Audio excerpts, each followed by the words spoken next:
जो धमकी अमेरिकी राष्ट्रपति डोनाल्ड ट्रंप वेनेजुएला के राष्ट्रपति निकोलस मादुरो को लंबे समय से दे रहे थे, शनिवार को अमेरिकी सेना ने उसे अंजाम तक पहुंचा दिया है।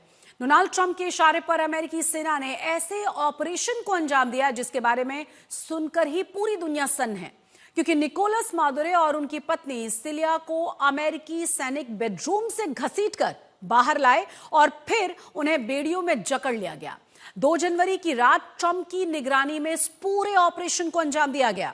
अमेरिकी राष्ट्रपति ट्रंप ने खुद ऑपरेशन की एक एक बारीकियों को देखा और उसके बारे में जानकारी दी, जिससे साफ पता चल रहा है कि ऑपरेशन की तैयारी कितनी सटीक थी। न तो वेनेजुएला की सेना को इसकी भनक लगी और न वेनेजुएला के साथी राष्ट्र को ट्रंप के इरादों के बारे में पता चल पाया।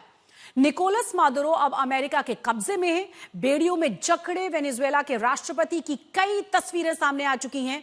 इसी बीच पूरे घटनाक्रम पर दुनिया भी बटी हुई नजर आ रही है। ब्रिटेन, इटली, फ्रांस जैसे यूरोपीय देश अमेरिका की कार्रवाई का समर्थन कर रहे हैं, वहीं रूस, चीन जैसे मुल्क विरोध में खड़े हुए हैं। दुनिया में हुई इस बड़ी हलचल पर भारत की भी पैनी नजर है। सरकार ने वेनेजुएला में रह रहे भारतीयों के लिए एडवाइजरी जारी कर दी है।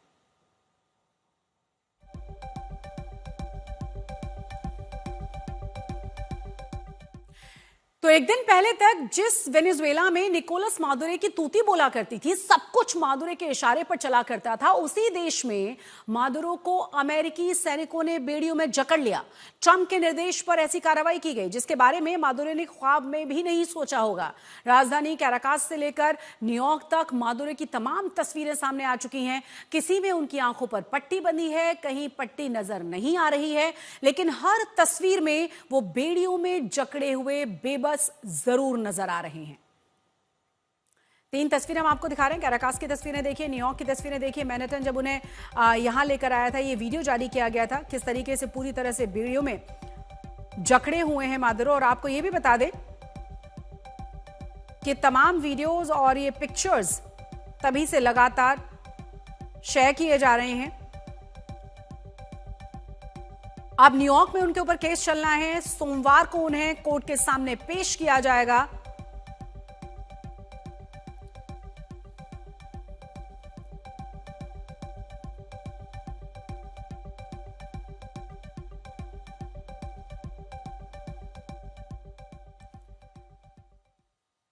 तो वेनेजुएला के राष्ट्रपति निकोलस मादुरो को न्यूयॉर्क सिटी की मेट्रोपॉलिटन डिटेंशन सेंटर जेल में शिफ्ट किया गया है। उन्हें फिलहाल यहीं रखा जाएगा। इससे पहले एक बड़ी और अहम खबर भी हम आपको बता दें कि निकोलस मादुरो और उनकी पत्नी सिलिया को आधी रात में अमेरिका ले जाया गया। अमेरिकी सेना का विमान न्यूयॉर्क के Stuart air national guard base पर उतरा। कड़ी सुरक्षा के बीच मादुरो को प्लेन से उतारा गया। प्लेन से उतरते वक्त वो लंगड़ाते हुए, लड़खड़ाते हुए नजर आए। ट्रंप इस अभियान को बड़ी जीत बता रहे हैं। अब अमेरिका में मादुरो पर मुकदमा चलाने की तैयारियां हैं।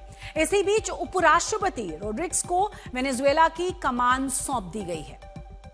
आपको यह भी बता दें कि वेनेजुएला में अमेरिका के सबसे बड़े सैन्य एक्शन के 10 अहम अपडेट क्या रहे हैं।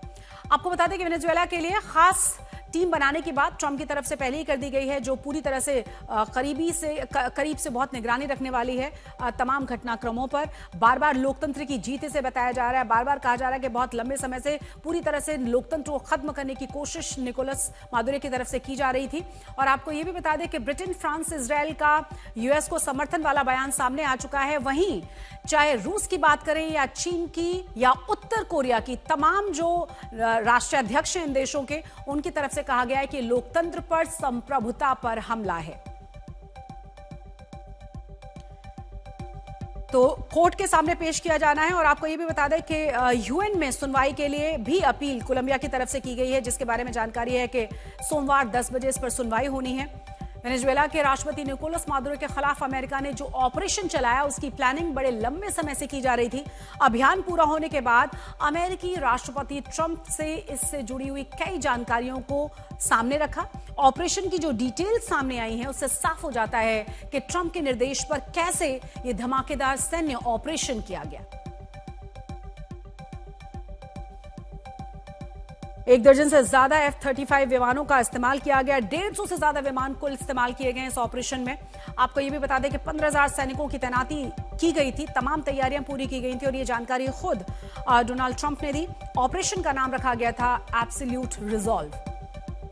कैरेबियाई इलाके में सैन्य जमावड़ा देखा गया और उसके बाद इस पूरे ऑपरेशन को खत्म किया गया। विमान वाहक पोत, 11 युद्धपोत शामिल थे इसमें।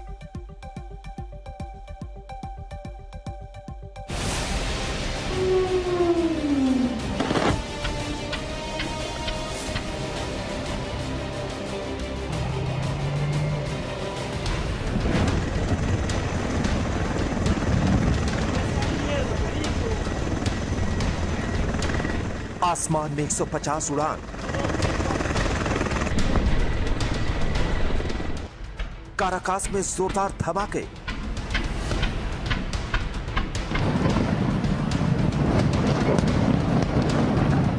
एयरबेस पर जबरदस्त तबाही,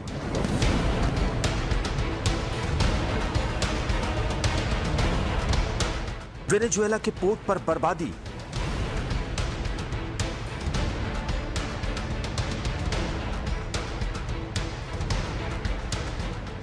ये तस्वीरें उस महाअभियान की हैं जिसके जरिए ट्रंप ने अपने दुश्मन निकोलस मादुरो को घुटनों पर ला दिया।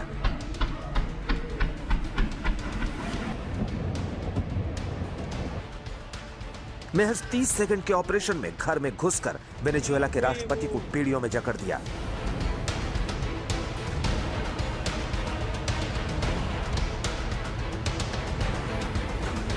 पूरा अभियान बेहद सटीक था, तैयारी पुख्ता, आधी रात का ऑपरेशन और मादुरो अमेरिकी सेना के बंधक बन गए।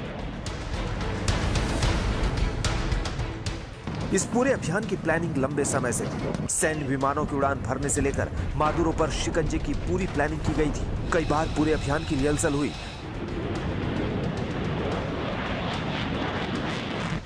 जिसका नतीजा चंद घंटों में ही दुनिया ने देख लिया।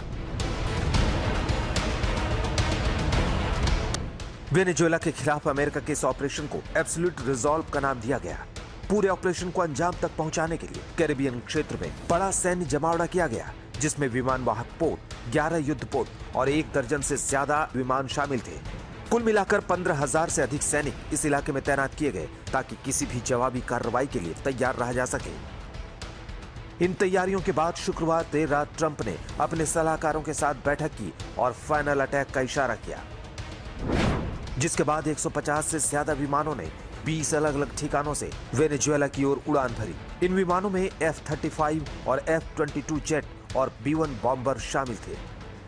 काराकास में उड़ान भरते हुए इन विमानों ने बम बरसाए, ताबड़तोड़ हमले किए और जल्द ही टारगेट मादुरो तक पहुंच गए।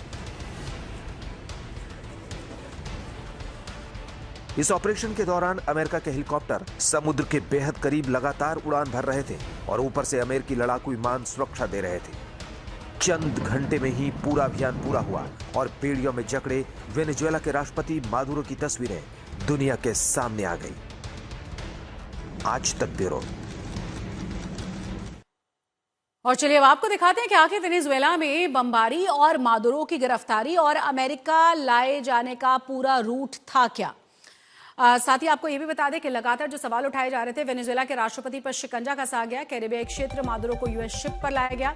उसके बाद फिर कैराकास यूएस आर्मी ने मादुरो को पकड़ा और साथ ही साथ Stuart air national guard base New York Maduro को अमेरिका ले जाया गया। आपको यह भी बता दें कि कई तस्वीरें और वीडियो वहां से लगातार जारी किए गए हैं। न्यूयॉर्क में उन पर केस चलाया जाना है, वो और उनकी पत्नी वहां पर मौजूद हैं। साथ ही आपको यह भी बता दें कि जो उपराष्ट्रपति है वेनेजुएला की, उन्हें सुप्रीम कोर्ट की तरफ से अंतरिम राष्ट्रपति बना दिया गया है। एक टीम बनाने के बाद भी डोनाल्ड ट्रंप की तरफ से कह दिया गया है, जो बहुत ही बारीकी से नजर रखेगी। ये हम आपको दिखा रहे हैं ट्रंप के इशारे पर किस तरीके से वेनेजुएला के राष्ट्रपति पर शिकंजा कसा गया और किस तरीके से पूरे इस रूट के जरिए उन्हें वेनेजुएला से उनके बेडरूम से घसीट कर ले जाया गया है न्यूयॉर्क, जहां पर उन पर केस चलाया जाना है, जहां उन्हें जेल में शिफ्ट किया गया है। कुल मिलाकर अगर देखा जाए, एक के बाद एक लगातार जो सवाल उठाए जा रहे हैं कि किस तरह के हालात वेनेजुएला के हैं। वहां पर तमाम जो प्रदर्शन किए गए हैं, कुछ खुशी की तस्वीरें भी सामने आ रही हैं, जिसमें कहा जा रहा है कि लोकतंत्र को खत्म किया जा रहा था और लोग बहुत ज्यादा खुश हैं। तो दूसरी तरफ कहा जा रहा है कि सही तस्वीर अभी भी सामने नहीं आ रही है। आपको यह भी बता दें कि पूरा विश्व दो खेमों में बटा हुआ नजर आ रहा है। खासतौर से अगर आप रूस की बात करें या चाइना की बात करें तो साफ साफ कहा गया है कि संप्रभुता पर यह हमला है, तो वहीं कई देश अमेरिका के पक्ष में बयान दे चुके हैं। ज्यादा जानकारी के साथ हमारे संवाददाता प्रणय जुड़ गए हैं। प्रणय, अभी ताजा जानकारी क्या है? यूएन में कल जो बैठक होने जा रही है 10 बजे, उसका कितना महत्व है या कोई फर्क नहीं पड़ता अमेरिका के ऊपर अब इससे? कार्रवाई का जहां तक सवाल है शशि, कार्रवाई तो हो चुकी है, इसलिए कोई ऐसी सूरत नहीं है कि अमेरिका जो है संयुक्त राष्ट्र संघ के या किसी प्रस्ताव के दबाव में आने के बाद निकोलस मदुरो को छोड़ देगा। वो ऑलरेडी कस्टडी के अंदर है और उनका ट्रायल होगा। जहां तक कार्रवाई का सवाल है, यूएन के अंदर चर्चा जरूर होगी, बात होगी, हो सकता है कि कंडेमनेशन का कोई प्रस्ताव हो, अमेरिका के पास में वीटो है, अमेरिका उसको वीटो कर देगा। जहां तक सुरक्षा परिषद का सवाल है, अमेरिकी राष्ट्रपति डोनाल्ड ट्रंप यूएन को कितनी तवज्जो देते हैं ये किसी को बताने की जरूरत नहीं है। दुनिया जानती है कि वो किस तरीके से इसकी परवाह करते हैं, लेकिन ये कोई पहला मौका नहीं है जब अमेरिका ने किसी देश के राष्ट्राध्यक्ष को इस तरीके से गिरफ्तार किया हो और अपनी कोर्ट में ट्राई किया हो। इसके पहले हमने देखा 1989 के अंदर जो इमानुएल नोरिगो थे, पनामा के राष्ट्रपति, उनको इसी तरीके से पकड़ा गया था और उनको भी ट्राई किया गया और 40 साल की कैद उनको दी गई। इसके अलावा जो युआन ऑरलैंडो हर्नांडीज हैं, जो कि होंडुरास के राष्ट्रपति थे, उनको भी गिरफ्तार किया गया था और 2022 में उनको सजा दी गई थी। हालांकि ये रोचक बात है कि उनको भी इसी तरीके के चार्जेस में, यानी ड्रग ट्रैफिकिंग के चार्जेस के अंदर ही ट्राई किया गया था, उनको भी सजा दी गई थी। लेकिन नवंबर 2025 के अंदर राष्ट्रपति डोनाल्ड ट्रंप ने उन्हें माफी दे दी और उन्हें छोड़ दिया है। तो अब देखना होगा कि निकोलस मदुरो को कितनी सजा दी जाती है और उसके बाद कौन सा राष्ट्रपति आके उन्हें क्या कोई माफी देता है या नहीं देता है, क्योंकि अमेरिका की राजनीति में राष्ट्रपतियों के आने और जाने के साथ में कई बार नीतियां पलटते हुए हमने देखी हैं। बिल्कुल प्रणय, एक और बहुत ही महत्वपूर्ण सवाल ये है कि जिन तस्वीरों के बारे में लगातार हम बात कर रहे हैं, जिन तस्वीरों के बारे में लगातार कहा जा रहा है कि वेनेजुएला में लोग खुशी में सड़कों पर उतर आए हैं, बहुत ज्यादा खुशियां मना रहे हैं, दूसरी तरफ वो तस्वीरें हैं जहां पर अमेरिका की दादागिरी बंद करने की मांग की जा रही है। खुद अमेरिका के भीतर भी लोग सड़कों पर उतर आए थे बैनर पोस्टर्स के साथ। शशि, अगर हम बात करें राजधानी कैराकस की या वेनेजुएला के दूसरे शहरों की, तो अभी उस तरीके की तस्वीर नहीं आई है वहां से कोई। ये बात जरूर है कि कई लोगों ने, हमने भी कई लोगों से जब वहां बात की तो लोगों ने इसके ऊपर कुछ खुशी का भी इजहार किया, कुछ लोगों ने चिंता को जाहिर किया कि अभी भी चीजें अस्पष्ट हैं, क्योंकि अभी भी सत्ता उन्हीं लोगों के हाथ में है जो कि निकोलस मदुरो के साथ में काम कर रहे थे। वो वही पार्टी सरकार के अंदर है और शासन का नियंत्रण उन्हीं के हाथ में है।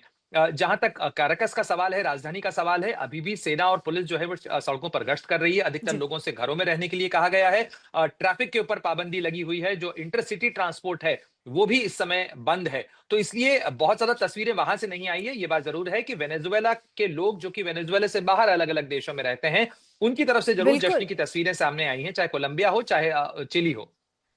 बहुत बहुत शुक्रिया प्रणय, तमाम अपडेट्स के लिए हम आपका रुख करेंगे। अमेरिकी राष्ट्रपति ट्रंप लगातार मादुरो को चेतावनी दे रहे थे, लेकिन मादुरो उनकी चेतावनी को नजरअंदाज कर रहे थे। अब अमेरिका ने मादुरो को उनके ठिकाने से पकड़कर बेड़ियों में जकड़ दिया है। जो जगह निकोलस मादुरो के लिए सबसे सुरक्षित थी, वहां भी ट्रंप का गुस्सा उन्हें बचा नहीं पाया।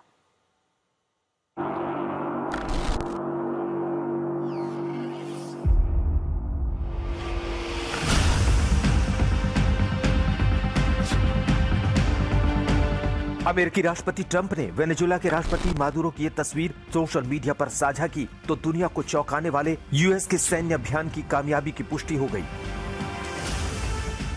इस तस्वीर में मादुरो अमेरिकी सैनिकों से घिरे नजर आ रहे थे। उनकी आंखों पर पट्टी थी और हाथों में बेड़ियां, यानी अपने दुश्मन को जिस अंजाम तक पहुंचाने का दावा ट्रंप कई दिनों से कर रहे थे, वो उसे हासिल कर चुके थे। लेकिन सवाल ये उठ रहा है कि आखिर मादुरो इतनी आसानी से कैसे अमेरिकी सैनिकों के कब्जे में आ गए? कैसे अमेरिकी सैनिक उन्हें घसीटते हुए कमरे से बाहर लेकर आए और गिरफ्तार कर लिया? जानकारी के मुताबिक मादुरो जिस जगह थे वो किसी सुरक्षित किले की तरह था। उस जगह पर एक खास सेफ रूम भी था जिसकी दीवारें पूरी तरह स्टील की थी। मादुरो उस कमरे में घुसने की कोशिश कर रहे थे, लेकिन अमेरिकी सैनिक इतनी तेजी से अंदर पहुंचे कि वो दरवाजा बंद नहीं कर पाए। अमेरिकी सेना का यह बेहद डार्क और घातक मिशन था। अमेरिकी सेना के पास ब्लो टॉर्च भी थे, जिससे सबसे सुरक्षित दरवाजे के कमरों को भी काटा जा सकता है। ये बता रहा है कि अमेरिकी सेना की तैयारी कितनी पुख्ता थी। अमेरिकी सेना ने सिर्फ 30 मिनट के अंदर काराकास में 7 बड़े विस्फोट करके निकोलस मादुरो को गिरफ्तार कर लिया। पूरे ऑपरेशन का प्लान बेहद पुख्ता था। अमेरिकी सेना को यह तक पता था कि मादुरो क्या खाते हैं, कहां रहते हैं, उनके पालतू जानवर कौन से हैं और वो कैसे कपड़े पहनते हैं। यहां तक कि मादुरो के घर जैसा नकली भवन बनाकर अभ्यास किया गया ताकि किसी भी सूरत में मादुरो गिरफ्त में आने से बच ना सके। आज तक ब्यूरो। वेनेजुएला पर अमेरिका के हमले के बाद कई रुख सामने आ रहे हैं। कई लोग जश्न मनाते हुए नजर आए तो कई लोग विरोध प्रदर्शन में शामिल हुए। कोलंबिया सीमा पर वेनेजुएला के लोग मादुरो की गिरफ्तारी के बाद जश्न मनाते हुए नजर आए हैं। साथ ही साथ कोस्टा रिका और पनामा में लोग नाचते गाते नजर आए। तस्वीरें हम आपको दिखा रहे हैं अलग अलग जगहों पर किस तरीके से लोगों ने कहीं जश्न मनाया तो कई जगहों पर लोग विरोध प्रदर्शन में सड़कों पर उतर आए थे आधी रात को। कोलंबिया, कोस्टा रिका, पनामा और साथ ही साथ बोलीविया और चिली, तमाम तस्वीरें जश्न की। तो आपने जश्न की तस्वीरें देखी और जरा अब हम आपको तस्वीरें दिखा देते हैं दूसरे विरोध की तस्वीरें देखिए जरा। वेनेजुएला पर अमेरिका के हमले के बाद कई रुख सामने आए। दुनिया भर में लोगों ने विरोध भी किया है। आधी रात को लोग सड़कों पर बाहर निकल आए थे। अर्जेंटीना के ब्यूनस आयर्स में लोगों ने मार्च निकाला, अमेरिका के खिलाफ हमला बोला। तो वहीं वेनेजुएला और इटली के लोगों ने अमेरिका के खिलाफ एक बार फिर से प्रदर्शन किया है कि यह दादागिरी खत्म होनी चाहिए। आज तक देश का सर्वश्रेष्ठ न्यूज चैनल